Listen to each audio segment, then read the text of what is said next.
Disclaimer. This video contains spoilers for these Sam Raimi Spider-Man titles, which includes these titles.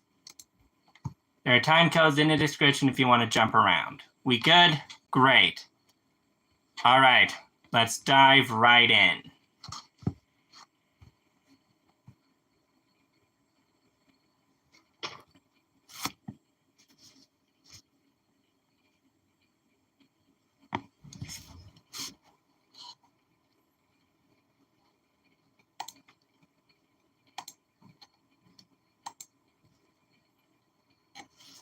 Superhero movies are not very big in the mid 1900s.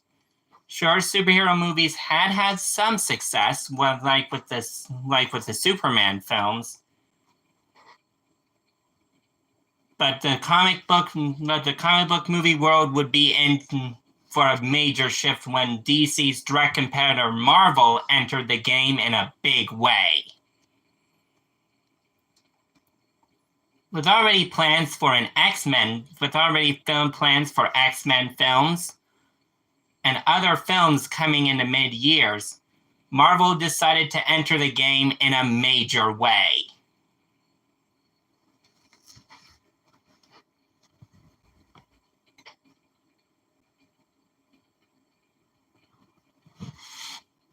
This is where a superhero that was presumed dead on the big screen for years would re-rise to become a box office powerhouse.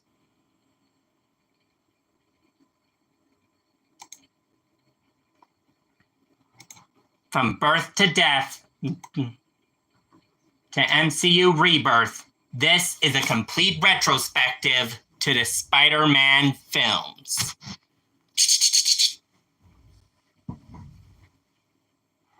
Plans immediately began to kick off for the new Spider-Man adventure, with Sam Raimi, the director of Evil Dead, already attached to direct.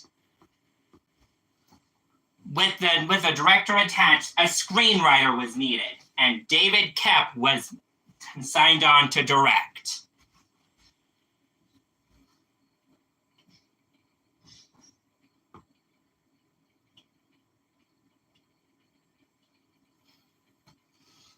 Hello, did you listen to the opening titles?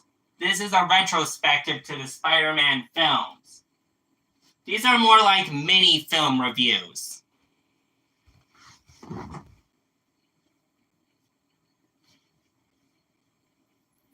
Look,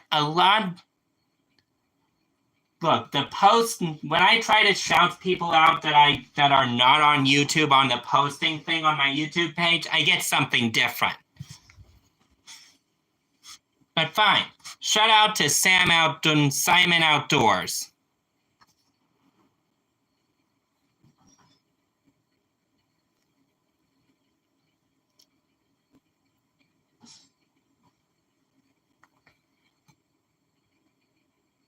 Now let's get back to the main video before this camera decides to do what it did last time.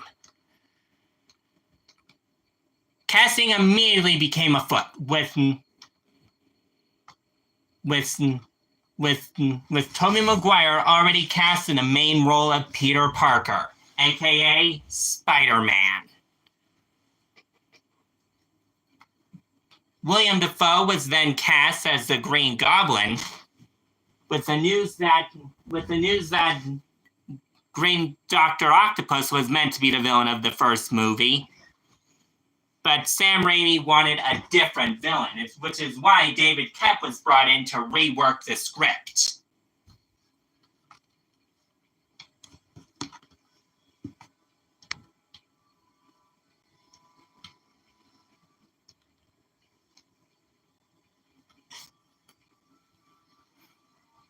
With that, filming officially began in the early months of the year 2001.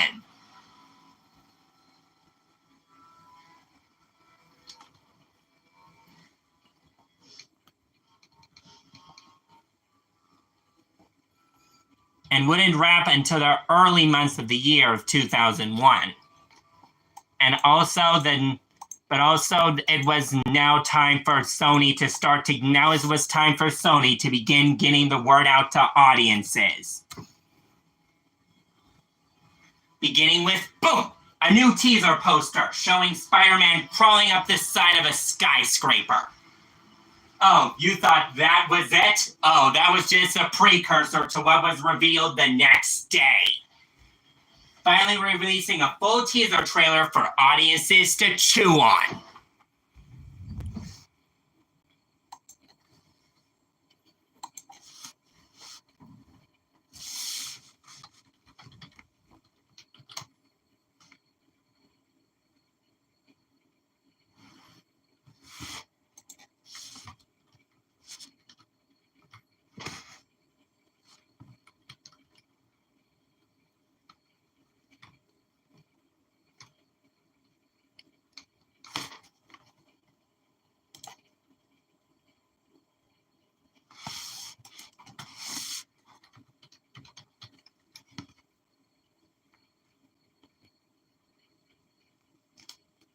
Only revealing a Twin Towers teaser trailer.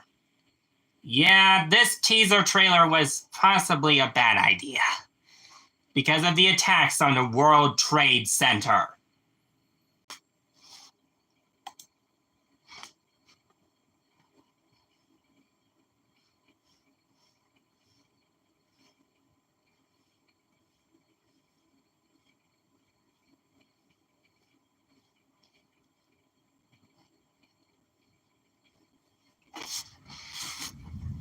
But then the biggest reveal of the trailer came as it revealed the first look at William Dafoe's Green Goblin, looking more Iron Man-like in appearance.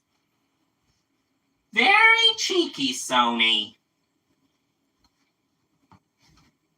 But then it all led to the year 2002, where finally a full theatrical trailer was released attached to A Knight's Tale's DVD release. Well, it was only on that, well, it turns out that showed no footage, so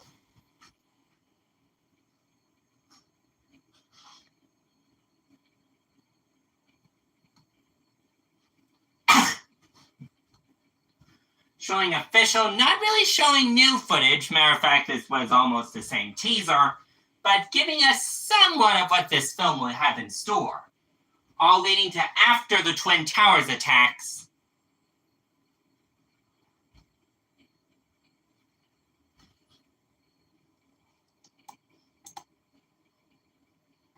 The day finally arrived, May 3rd, 2002, where audiences could journey to theaters for the first crack at a live-action Spider-Man adaptation. Are you sure you want to know who I am? The story about me is not a faint of heart. Kicking off with narration by Tobey Maguire's Peter Parker, which is basically the same thing in every Spider-Man movie. We normally get narration from Tobey Maguire's Peter Parker in every Spider-Man Sam Raimi movie. So this isn't very the same thing. I think for this trilogy retrospective, I'm only going to mention his narration once, and that'll be it.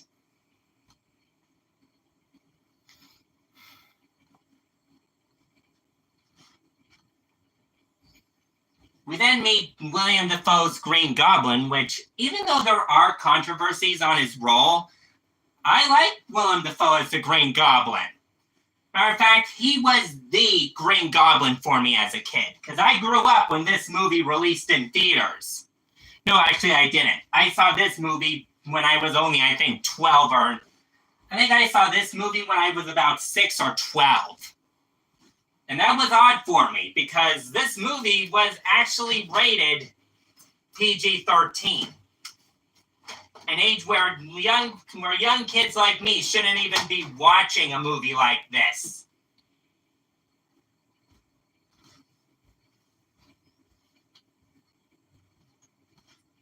The movie officially came to an end with a big third act final battle on the Statue of Liberty, where the Green Goblin gave Spider-Man a choice.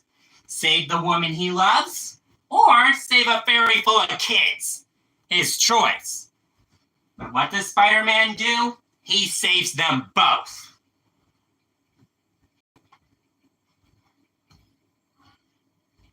And this doesn't even go into when they first meet, as the Green Goblin first attacks a parade. A big parade. Which that scene still is awesome to this day.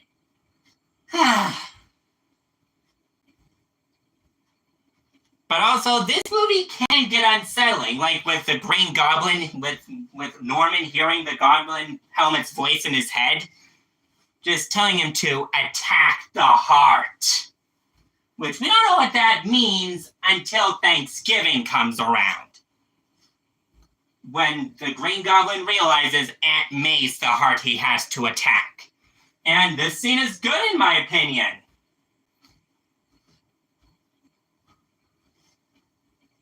But as Spider-Man came to a close, ching! Huh. Pretty good review, pretty good box office. Critical response was fluid for Spider-Man. More big on any of the previous superhero films.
But with the box office success, word began to speculate if Spider-Man would get a sequel. Well, it turns out they were building to a sequel. Because news officially was made that Sony was building towards a sequel.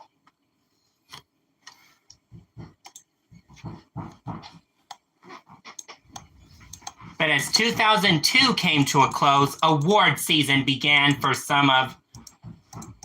But as 2003 came to an end,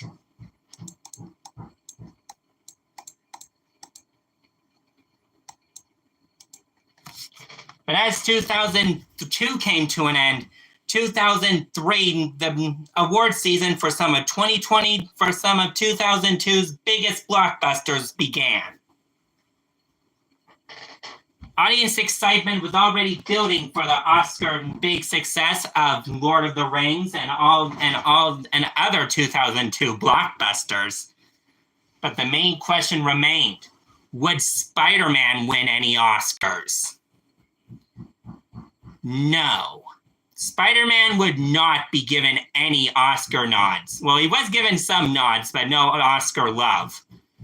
This was a new property, a superhero movie even.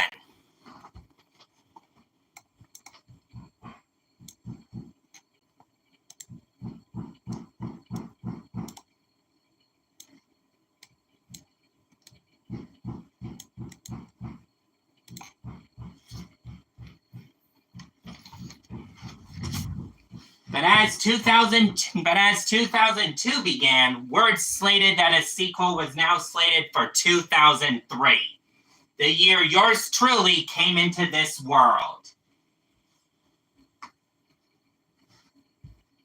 I was born on April 30th of 2003. Meaning I came into this world 2 months before Spider-Man 2 would hit about 2 months out from 1 month out from Spider-Man's release.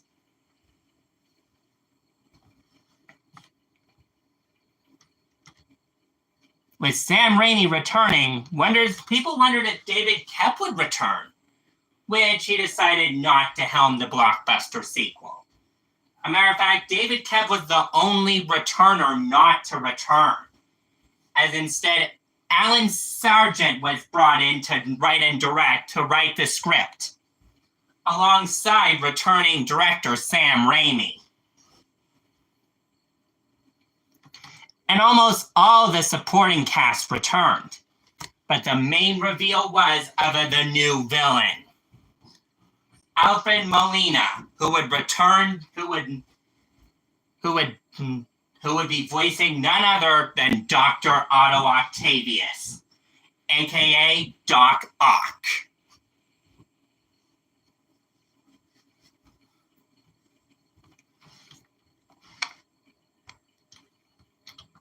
As filming immediately began in Chicago in November of 2002. Even though it was put on hiatus for most of 2002, filming immediately came to an end.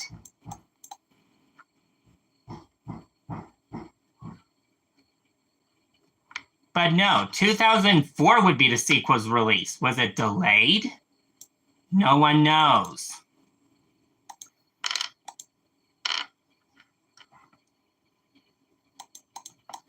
But it was all time to begin the marketing push, as finally, in December of 2003,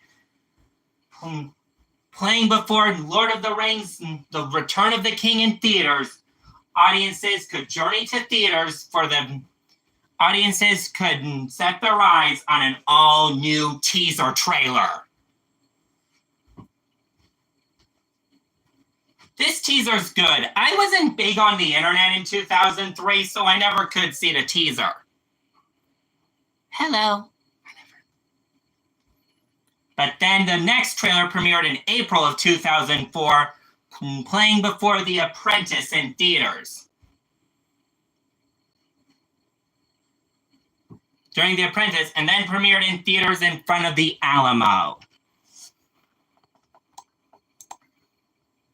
But finally, the day arrived. June 30th, 2004 arrived, and audiences could journey to theaters for the next Spider-Man film. Okay, not going to mention Peter's narration, because that's something you expect always in one of these movies.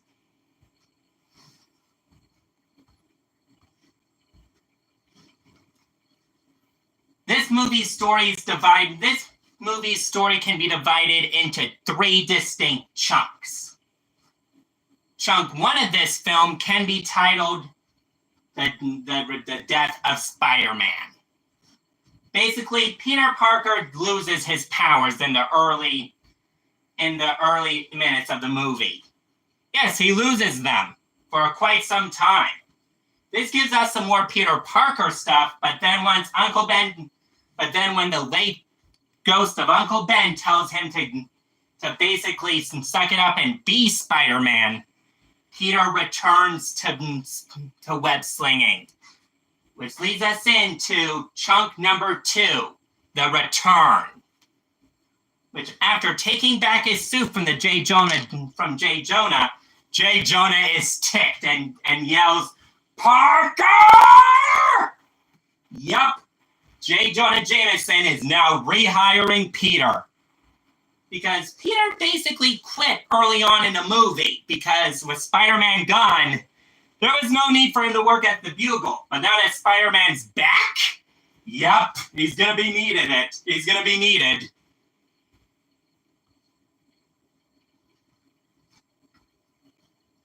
Which leads us to the main villain, Alfred Molina, who puts his acting chops to Otto Octavius perfectly. Once we get to Spider-Man No Way Home at the end of this retrospective three-parter, I'll explain what I think of his role in that. But here, perfect. Even though I don't like what Harry will become later on in the Spider-Man films, Harry's good in this one at least. Which leads us into the egotistical jerk, John Jameson. Now this guy's a jerk. In my opinion, he's probably just marrying Mary Jane Watson to get Peter fired from the Bugle. Basically, I think he's just marrying Peter to get him fired in front of his dad. Which leads us into MJ basically dumping him, saying, nope, I don't want to marry you.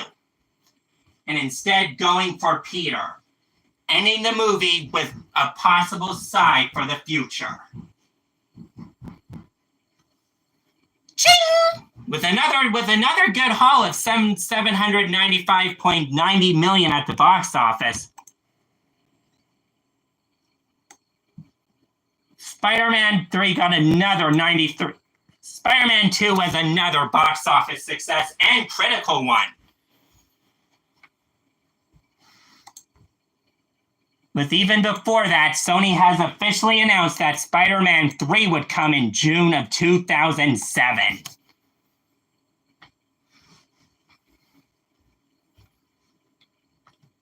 But this time, Sam Raimi would fully be in charge of screenplay duties.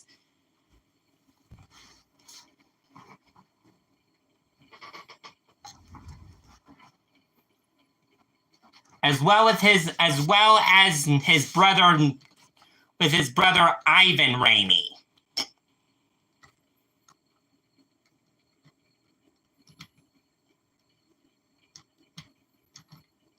And with most of the original cast returning, including Thomas Hayden Church as Flint Marko, and Topher Grace as Eddie Brock. I'll get into these two when we get into the movie review section of this, because I got some words to say about each of them in particular.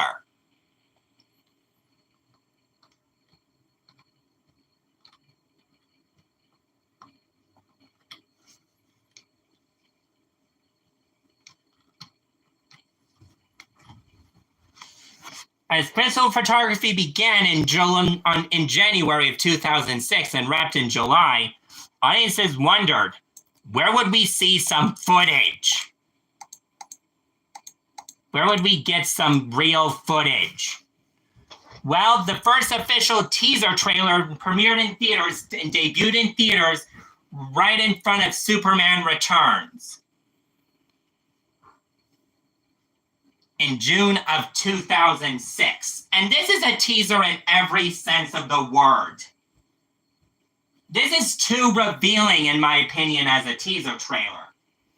It reminds me of the too revealing teaser for Transformers, which released its teaser released a week after this one. But before this one.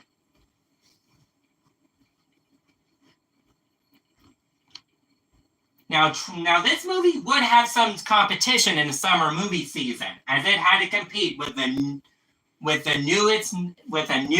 property. Bang, bang, bang, bang. Bzz, bzz, the Transformers. This would have to compete with Transformers, but I think Spider-Man will survive.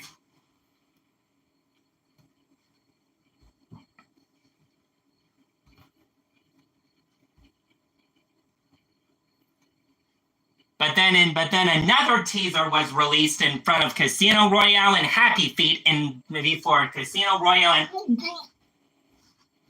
1, 2, 3, 4, 5, 6, 7, 8, 9, 10. In front of Casino Royale and Happy Feet. Sorry about that.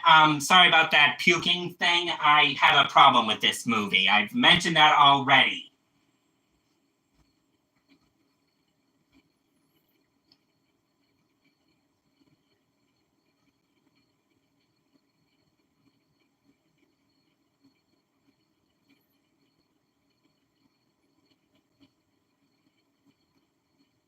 But then it was followed in 2007 by another full trailer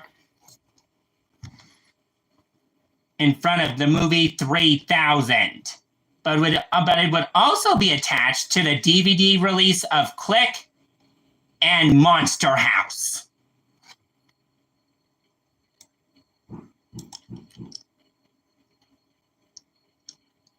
But finally, the day arrived, May 4th, 2007, where audiences would journey to theaters for the ultimately last Sam Raimi Spider-Man film.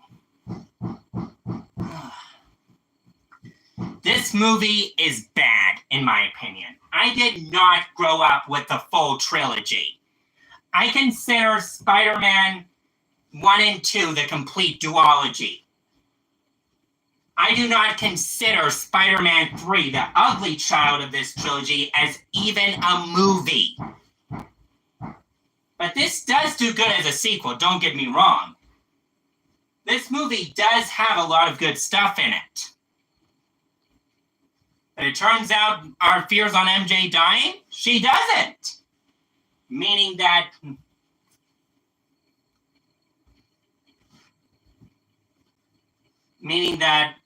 wait, will they get married? Nope, they don't get married till I think the end, because the ending scene shows Peter appearing at an Ice Princess bar to talk with MJ, as the two finally dance and tie the knot.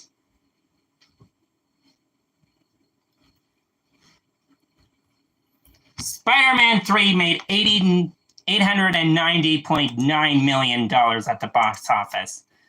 But its Rotten Tomatoes scores were low, with a 63 on Rotten Tomatoes.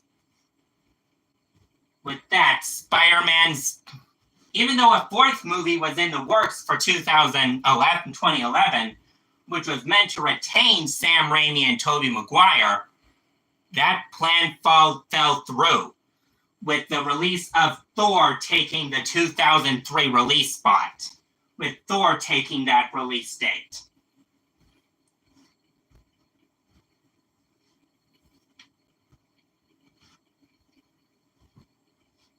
And this is where part 1 of our Spider-Man jaunt comes to an end. The next part of our jaunt through the Spider-Man films will involve the Andrew Garfield duology. The one series of films I have no experience with, but I'll give it my best shot. And I'll see you guys later.